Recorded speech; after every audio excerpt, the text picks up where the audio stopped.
સનાતન આશ્રમના નિયમ નીચે મુજબ પાલનથી રોગ અને જન્મ મરણ છૂટે છે.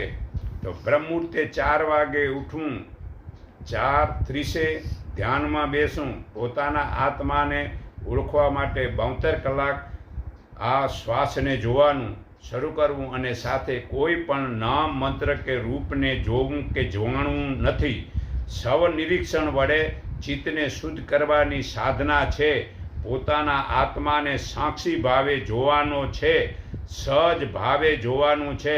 આ સાધના વેર, ઈર્ષા, અભિમાનથી મુક્ત કરવાનું શીખવે છે. નિયમ: જીવ હિંસા ન કરવી, ચોરી ન કરવી, બ્રહ્મચાર્યનું પાલન કરવું, ખોટું ન બોલવું, નશો ન કરવો, તમોગુણી ભોજન ન કરવું, મોજ શોખ, સૌંદર્ય અને આનંદ, આળસ છોડી દેવું, ઊંચી પથારી ન વાપરવી, જાત મહેનતથી ઈમાનદારી અપનાવી પોતાનું કર્મ જાતે કરવું, આત્મા સમર્પણ, સાધકે આશ્રમ, કોઈ પણ પૂજા પાઠ, ધૂપ દીપ, માળા, જપ, ભજન, કીર્તન, વ્રત, ઉપાસના વગેરે કર્મકાંડનો અભ્યાસ ન કરવો, મૌન પાળવું છે. સ્ત્રી પુરુષોને અલગ રહેવું, પહેરવેશમાં મર્યાદાપૂર્વક વસ્ત્રો પહેરવા, શરીરમાં માળા, કંઠી, તાવીજ વગેરે ન પહેરવા, કિંમતી દાગીના તથા મોબાઈલ ફોન રાખવા નથી.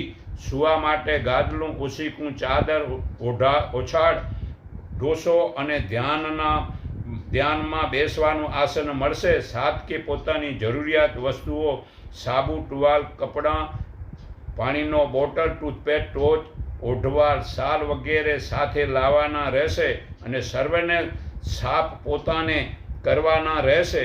ભોજન: સવારે સૂર્ય ઉગવા પછી 1.5 કલાકે લીલો રસ, શાક, ફળ, તલ, વરિયાળી, મુનકા, દ્રાક્ષ, અળસી, મેથી, મગ, મગફળી, ચણા વગેરે ફણગાવીને મળશે. બપોરે કાચું અડધું અને રોટલી, ભાત, દાળ અને સાંજે ખીચડી, રોટલી, બાફેલું શાક. રોગી માટે બાકી સાધકોને 2 વખત ભોજન મળશે. નાત જાતના ભેદભાવ રાખવો નથી. ગીતા અધ્યાય 5:18 સમાન દ્રષ્ટિ જ્ઞાન પ્રાપ્ત કરવાનું, કોઈને એકબીજા જોડે વાતો કરવી નથી. મૌન પાળવું છે અને સત્યનું પાલન કરવું છે.